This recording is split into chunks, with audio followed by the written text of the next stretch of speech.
Nouveau tuto Cricut et aujourd'hui on parle de 3 fonctions clés. Retirer, combiner et exclure. Let's go! On se retrouve sur le Design Space. J'ai comme d'habitude fait un petit projet avec des formes et aujourd'hui on va parler de fonctionnalités, donc les 3 dernières. On parlera évidemment d'aplatir dans une autre. On va commencer par retirer. Donc je vais prendre celle-ci et je vais faire, donc là j'ai pris le rond jaune, le rond bleu et je fais retirer. Donc en fait c'est venu me retirer le calque le plus haut sur le calque le plus bas parmi les calques sélectionnés. Donc là, on voit bien que ça a été retiré, mais on voit bien toujours que j'ai mes cercles, d'accord? C'est-à-dire j'ai encore accès à mes 2 cercles. C'est-à-dire que je peux venir le déplacer, je reclique dans le vide, hop là.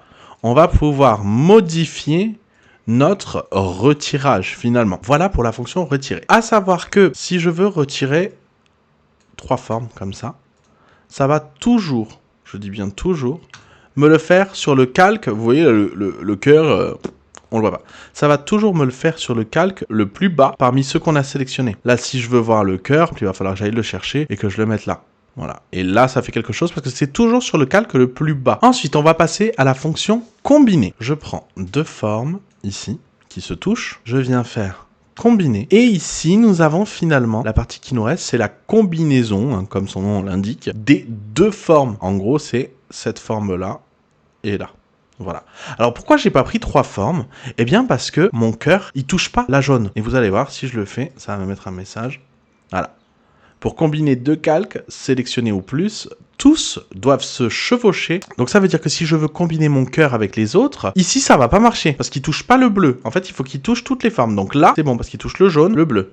Là, combiner, et voilà. Donc on a la combinaison finalement des 3. Je vous avoue que ça, moi, je l'utilise pas vraiment dans mes projets. D'ailleurs, dites-moi en commentaire, ça m'intéresserait. Est-ce que vous utilisez cette fonctionnalité? Et si oui, dans quel cas? Ok, ensuite il nous reste donc un dernier bouton à voir, et c'est le bouton exclure. Donc là, en fait, ça va nous exclure tout ce qui se chevauche. Donc ça m'a enlevé le rond dans le rond, et le cœur dans le cœur, ou le rond dans le cœur, tout simplement. Bien évidemment, à chaque fois, on peut venir déplacer, vous voyez, ceci.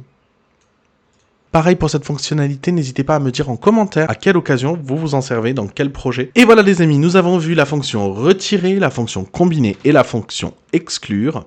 N'hésitez pas à vous abonner. Si vous avez des questions, n'hésitez pas à les poser en commentaire, j'y répondrai avec grand plaisir. Et nous, on se retrouve dans une prochaine vidéo pour en apprendre encore un peu plus sur le Cricut Design Space. Ciao, ciao!